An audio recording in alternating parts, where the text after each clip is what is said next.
Hello and welcome to True Crime Rocket Science, the most authentic voice in true crime.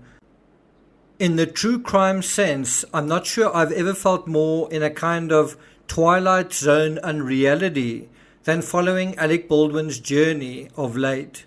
Just in the past day or so, one day Baldwin makes headlines for being quote-unquote very sad to be away from his family. The next he's laughing and making jokes in a self-recorded video selfie posted onto Instagram.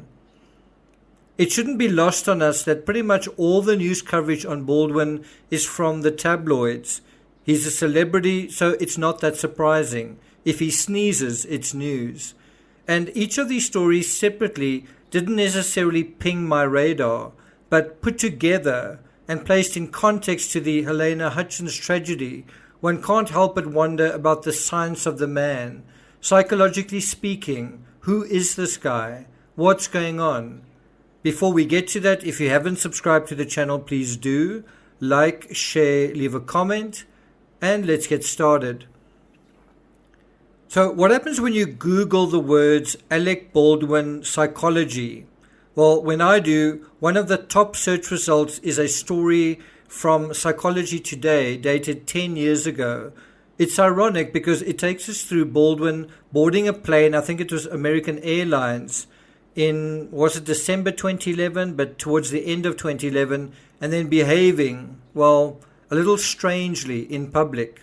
According to the article, quote, the airline said Baldwin refused to turn off his iPad after repeated requests and then, with a seatbelt sign on, went to the airplane bathroom to try to continue playing a game. The game was called Words with Friends on the device. The airline also says he swore at the flight attendants and slammed the bathroom door, end quote.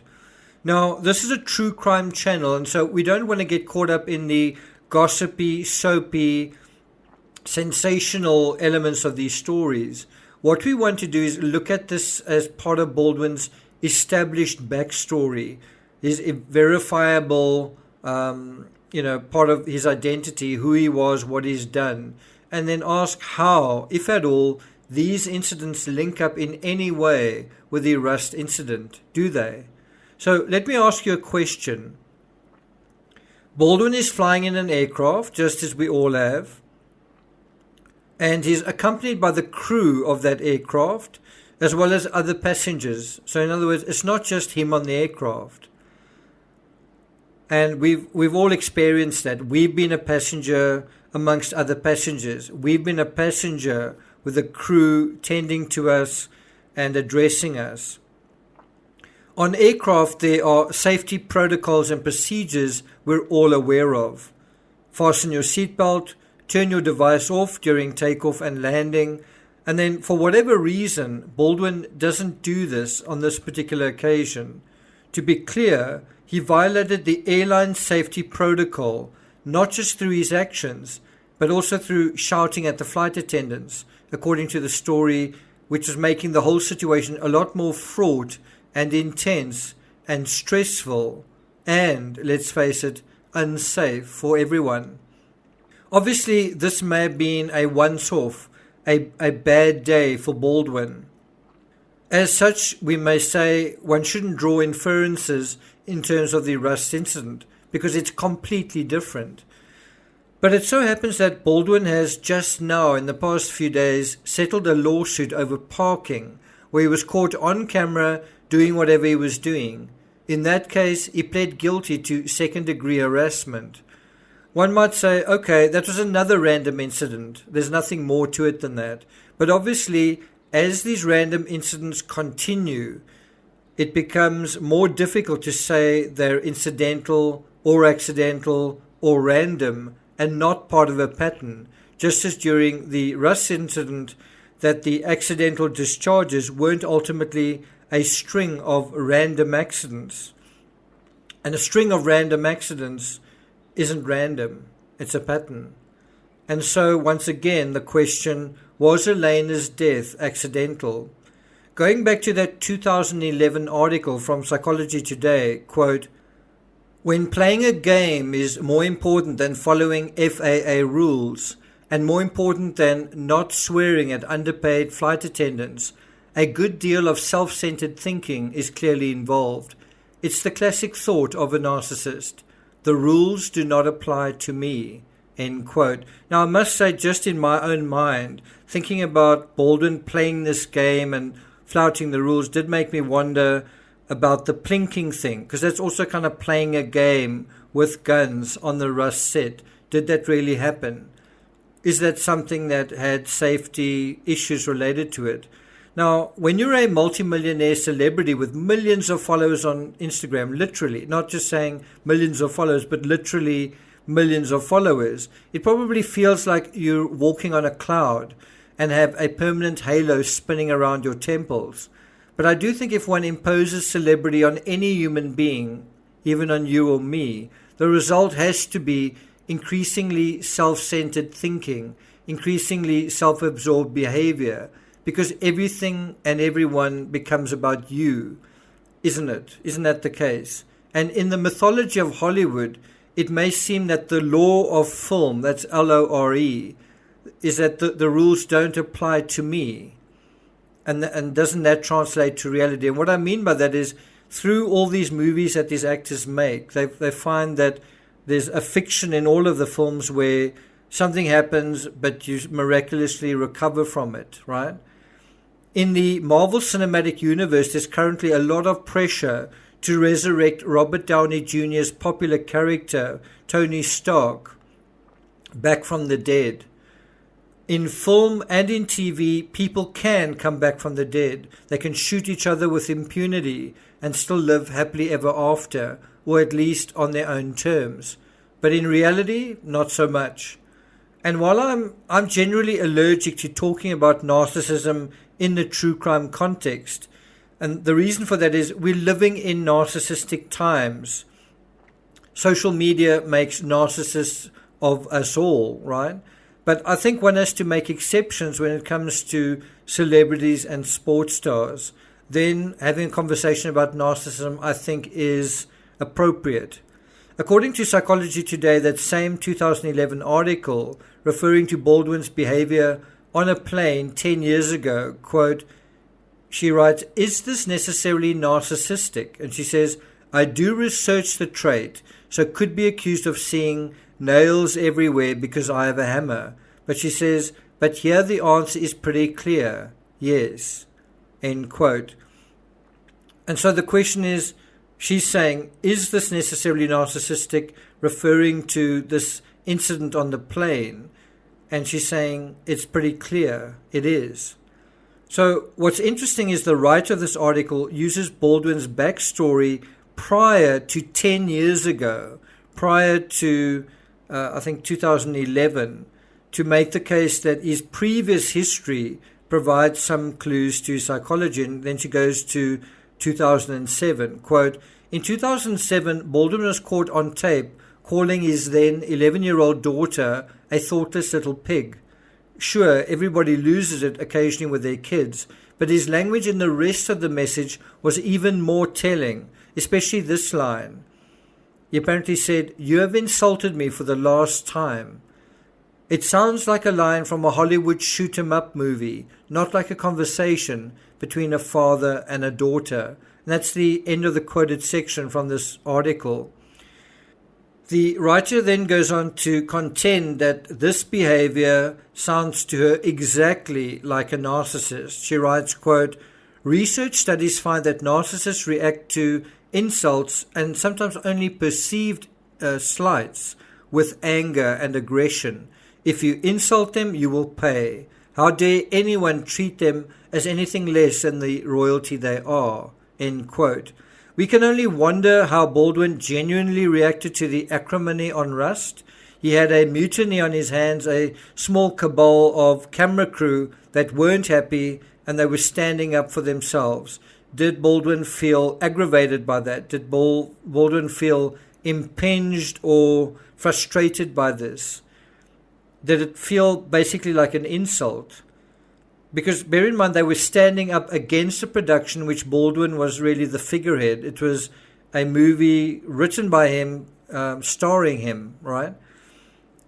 So did he feel insulted by this? Did he know about it? If he did, how did he react? The article in Psychology Today argues that narcissism is adaptive, but only in the short term. Extroverts like to perform and they thrive on the attention, but only so long as it's positive.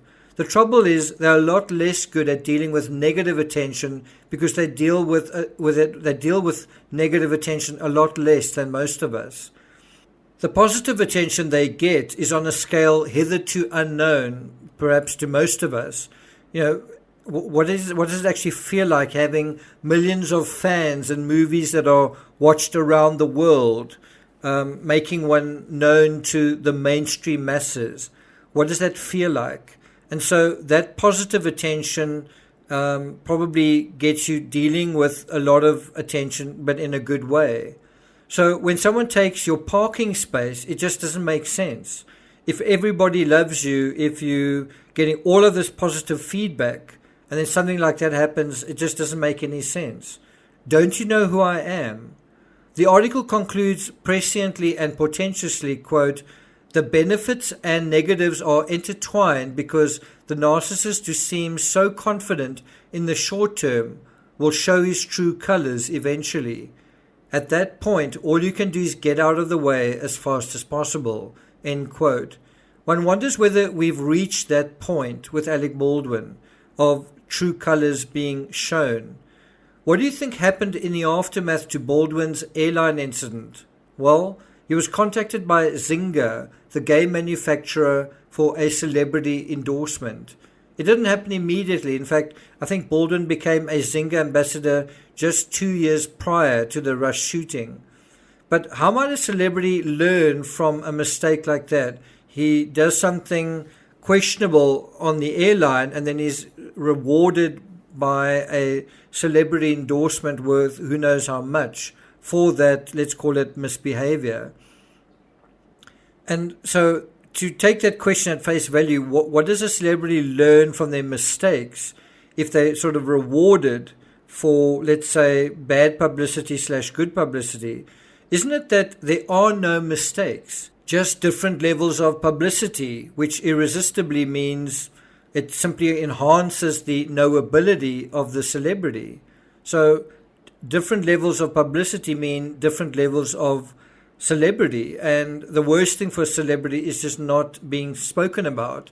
So for a celebrity, even bad publicity can be alchemized into good celebrity.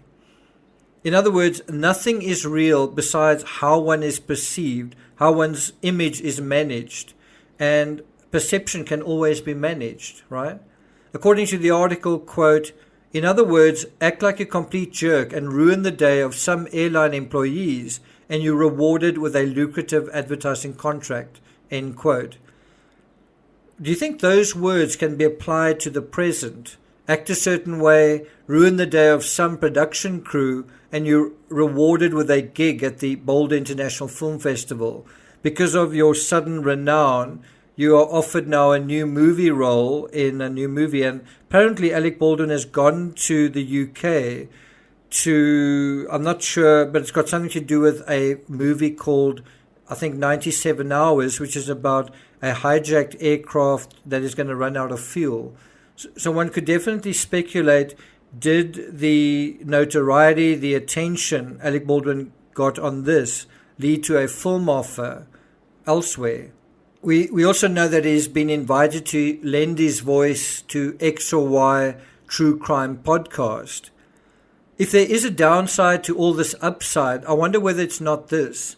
If the celebrity reality trumps reality and celebrity is an illusion, isn't there a point where the person inside the celebrity jumpsuit starts to feel like a puppet, a player, a not real entity serving a ghost? In other words, one's own identity, one's own real sense of self suddenly starts to dissolve, to not matter, to not be anything. And so one's entire life, one's entire existence becomes a lie.